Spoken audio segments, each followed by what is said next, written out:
Assalamu alaikum, family. It's your girl, Khadija or Hadija. And before we begin, I want to set the stage. What I'm about to share may sound different from what you've been told before, and that's okay. Islam is a religion that invites us to think, to reflect, and to engage with the Quran directly. I'm not here to give you a final ruling, and I'm just here to encourage thought, reflection, and connection to Allah's words. So, a quick note that I want to let you guys know for today's episode is it's only about nail polish itself. It's not about fake nails, acrylics, or press ons. That's a whole different issue and a whole different conversation. But Bihitnillah, we'll cover that at another time. If you're interested, feel free to comment below, and I'm happy to address that in another episode. I'm going over these questions according to the order and how they were asked. So the question of today is wearing nail polish haram? Ooh, we all know how we feel about that word. But we want to make sure that we're going back to the Quran when it comes to wudu. We always go back to the Quran for everything. So Allah tells us directly in the Quran about requirements of wudu before salah or prayer. In verse 6, y'all know I don't know Arabic that well, but it's Mahida. It's Quran 5 verse 6, y'all. And it says, "O you who believe, when you raise to the prayer, wash your face and your forearms to your elbow, and wipe over your heads and wash your feet to your ankles." Notice something here. Allah is clear, as He always is. He tells us what to wash: the face, the arms, the head, and the feet.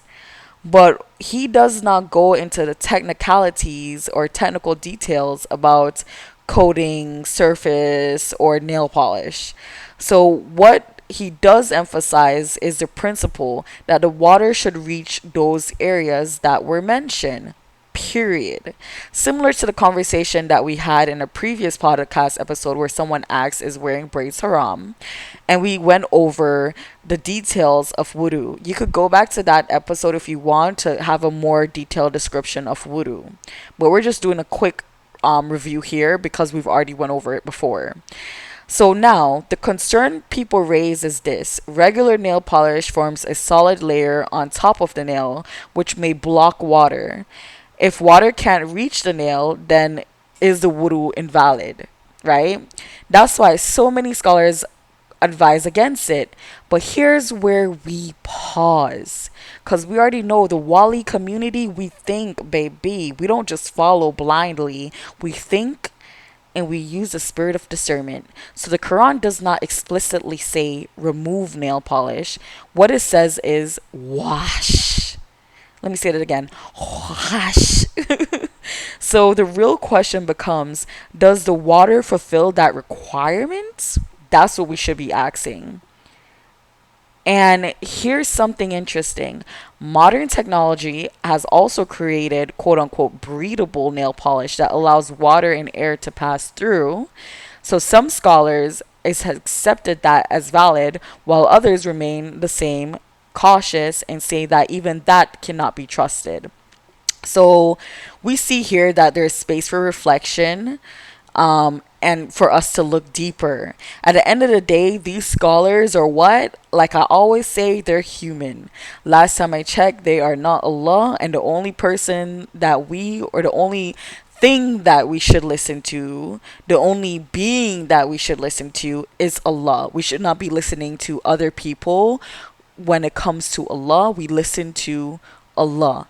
That's why I always tell you on my episodes, regardless of what I say, I'm not telling you to take my words as final. I'm telling you to go and search for yourself what I say, and use the spirit of discernment and come to a conclusion for yourself, because I myself am human, and may Allah forgive me for any mistakes that I make. But I always come speaking from the Quran first and foremost. That being said, the Quran's biggest message is cleanliness and intention. Allah is not just commanding us to splash water. The purpose is spiritual preparation. The Prophet reminded us of this in Surah Sahih Muslim when he says, cleanliness is half of faith. So the heart of wudu is about purity, about readiness, about standing before Allah in the best state you can. That's why intentions matters so much. So if you're striving for cleanliness, striving for security, striving for sincerity, then Allah sees that. That's what Allah cares about. And this is a great reminder that Islam is a religion of balance, okay? Islam is a religion of balance. The Prophet, peace be upon him, also said in Sahih Bukhari that religion is easy, and whoever overburdens himself in his religion will not be able to continue in that way. So if a sister wears nail polish, does that automatically make her sinful? No, the answer is no. What matters is her relationship with Allah, her awareness, her intentions, and her effort to stay connected to Him. Islam is not about making life unnecessarily difficult. It's about living balanced in devotion and in sincerity to Allah. Okay? So we always want to ask ourselves, are the actions that we're doing, are the things that we're thinking when it comes to Islam, is it balanced and is it sincere? Are they? So that being said, we're back to the question, right? Is nail polish haram? Based on everything that we've covered, the Quran does not declare that it's haram. The concern is more about the validity of wudu, and scholars differ on whether it prevents water to touch the surface, and also there's new alternatives that exist that might solve the issue. At the end of the day, Allah knows your heart and your intention and your sincerity, and that's all that matters. Just to give additional context when it comes to your nails, okay? When it comes to your nails, if you don't have nail polish, right, and you do wudu and underneath your nails are dirty, that is not cleanliness. So then some can argue that your prayer would not be answered because you did not properly do wudu because your underneath your nails is not clean. And to me, that's what matters, because when you wear nail polish, as long as you clean around your nail bed, underneath your nails, and all the other parts that were mentioned in the Quran, that's what matters. What matters is cleanliness. Okay? And sorry if I'm like a little bit like screaming at you guys a little. That's not my intention. I'm just trying to emphasize the importance of what actually matters here. It's cleanliness. So I don't want to end today with a yes or no. Instead, I want to leave you with challenges to grow in your own journey. So I have 3 parts here for you. A reflective challenge. Next time someone tells you something is haram, I want you to pause. Ask yourself, what does the Quran say about this? Can I find a verse or is this a cultural opinion? Okay? That's what we always want to ask ourselves when anyone says anything is haram. Even if I tell you guys on this podcast episode that something is haram, what does the Quran say about this? The second thing I want you guys to do is a practical challenge. For 1 week before every prayer, I want you to slow down during wudu. Instead of rushing through it to make sure that you could get to prayer, I want you to reflect on the purpose behind each wash. Ask yourself, am I truly preparing my body and soul to stand before Allah?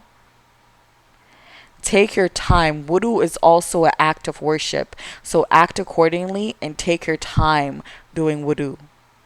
This is a practical challenge that I have for you this week. Now, lastly, this is the connection challenge. This is the last challenge for this week. And you guys are probably like, girl, you're doing too much this week. You know, there's no such thing as too much when it comes to Allah. If anything, there's too little.